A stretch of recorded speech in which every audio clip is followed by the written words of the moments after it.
그래서 피해단이 생겨나기도 했다.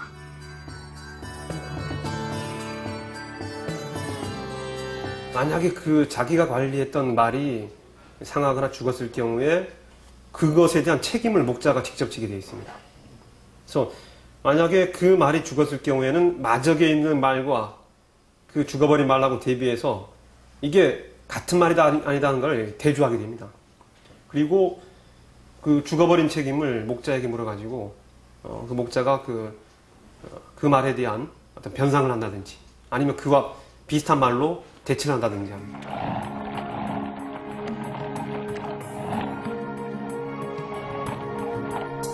말은 배로 운반했다. 배에 실을 땐 움직이지 못하도록 머리 방향을 교차시켰다. 말은 전라도 해안에 상륙한 다음 거기서부터 한양까지는 육로로 이동했다. 조선시대 최대의 말 산지였던 제주는 또한 군마의 최대 생산지였던 것이다. 여긴 별방진성입니다. 이곳에도 말 목장이 있는데 그 옆에 또 다른 목장이 보입니다. 흑우둔이라고 적혀 있군요. 검은 소를 기르는 목장입니다. 흑우, 검은 소. 자, 지금 제 뒤에 보이는 것이 바로 검은 소입니다. 물론 지금 제주에선 거의 사라지다시피 했는데 50여 마리가 육종 보존 차원에서 길러지고 있는 그런 정도입니다. 그런데 당시 조선시대에 이 흑우는 제주도의 특산품으로 매년 20여 마리씩 이 조종으로 진상이 됐었습니다. 진상이라고 하면은 이 지방의 특산품을 임금에게 바치는 것인데 이 제주도의 진상품 중에서 특히 귀하게 여기는 것이 또 하나 있습니다. 그것이 바로 귤입니다. 자, 이것은 술력도에 있는 감귤봉진이란 그림입니다. 그러니까 귤 진상을 준비하고 있는 것이죠. 이 진상 때면 과원에서 귤을 수확해서 성 안으로 가져옵니다. 그리고 마당에서 이 선별 작업이 이루어지게 되는데 이 일은 주로 아낙네들이 맡아서 했군요. 이렇게 선별 작업이 끝난 귤은 목사에게로 가져갑니다. 그리고 목사는 이것이 진상품으로 그 품질과 수량이 적합한지 일일이 확인을 하고 확인이 끝난 귤은 나무 상자에 담아서 한양으로 옮겨가는 것이죠. 자, 여기 기록에 이 진상한 귤의 종류와 숫자가 있습니다. 당금귤, 금귤, 동정귤. 참, 이 귤의 종류만도 10여 가지가 넘습니다.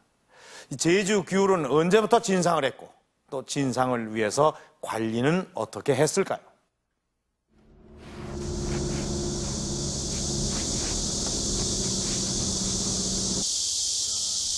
제주시 애월읍엔 아주 오래된 귤나무가 한 그루 있다. 저희 한 13대 주번이 처음이 대지에 주택을 정했습니다. 주택을 정할 때 그쪽이 이 나무를 그때 같이 심은 겁니다. 몇 년 된 건가요? 저희 집단 지금으로 380년입니다. 이곳도 옛날엔 귤을 진상하는 과원이었다고 한다. 그렇다면 이 나무에서 열린 귤도 이영상 목사 시절에 진상됐을 것이다. 이 나무의 종류는 진귤. 이 역시 당시 진상한 귤 종류의 하나였다. 그 밖에 진상된 귤은 무엇이고 어떻게 생겼을까?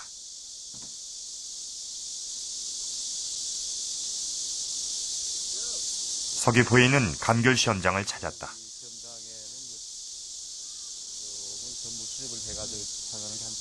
이곳엔 현재 제주에서 생산되는 귤나무가 모두 갖춰져 있다.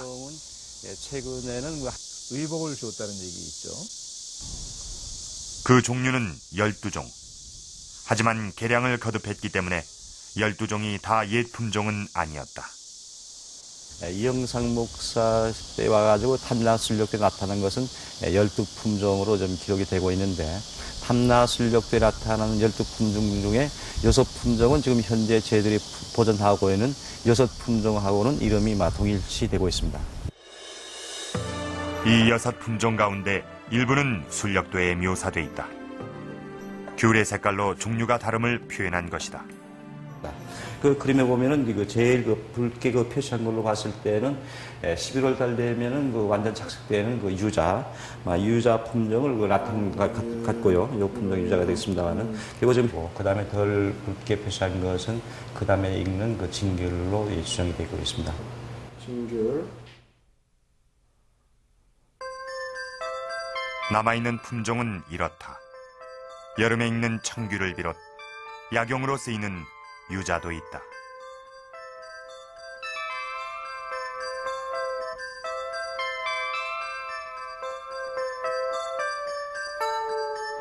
그런데 조정에 진상된 귤은 어떤 용도로 쓰였을까?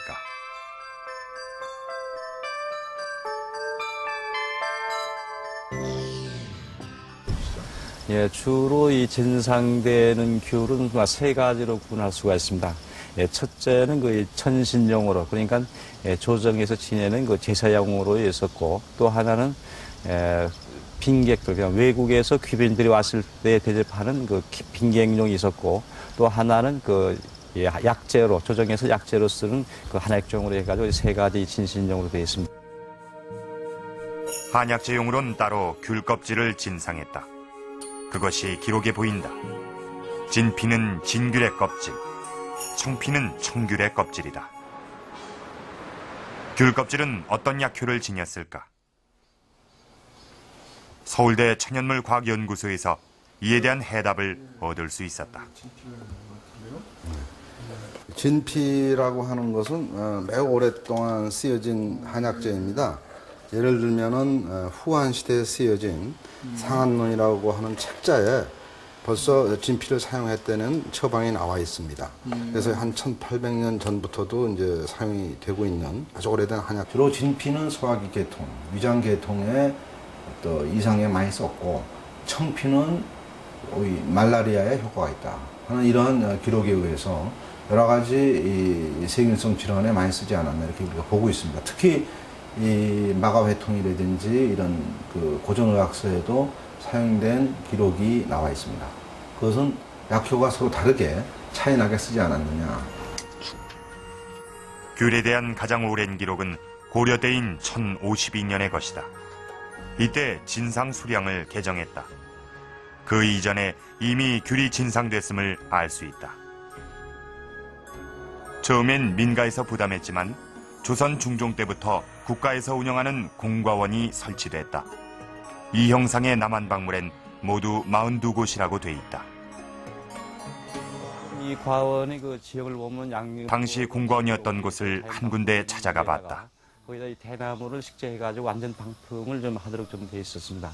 그래서 우리 순력대도 보면은 이곳 용동과원엔 한때 44그루의 귤나무가 있었다고 하는데 현재는 8그루밖에 남지 않았다. 하지만 과원은 옛자리 그대로였다. 과원의 형태도 옛 모습을 간직하고 있었다. 이 동네는 사람이 안 살았습니다.